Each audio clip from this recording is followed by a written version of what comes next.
In today's video, I'm going to teach you how to adjust clip speeds in DaVinci Resolve. Now, whether you're speeding up footage to create a time-lapse effect or slowing it down for dramatic emphasis, changing the clip speed can add significant value to your project.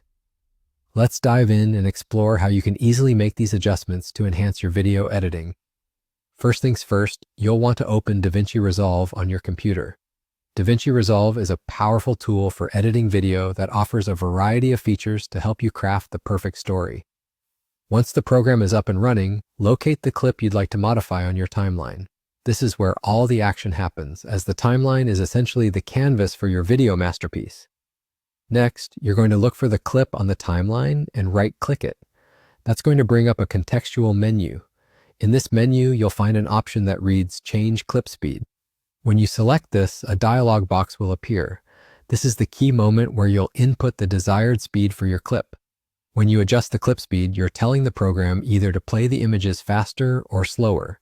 By default, it will show the percentage of the original speed. For example, entering 200% would double the speed, making the clip twice as fast. Conversely, reducing it to 50% would slow the clip down by half, creating that slow motion effect that can really capture a viewer's attention. Remember that altering the speed of your clip impacts the duration it's going to play. Therefore, if you speed up the clip, it'll finish sooner, while slowing it down will cause it to last longer within your project timeline. It's a good practice to ensure that the rest of your timeline adjusts accordingly, so everything remains in sync with your creative vision.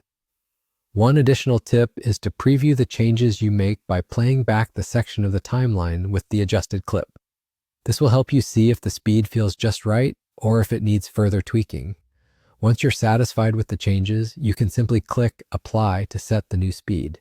There you have it. Your clip now plays at the new speed you selected, and just like that, we're done. In a few simple clicks, you've managed to change the speed of a clip, giving your video an entirely new dynamic. I hope this tutorial was helpful and encourages you to further explore the world of video editing within DaVinci Resolve. Thanks for watching, and I wish you all the best in your creative endeavors.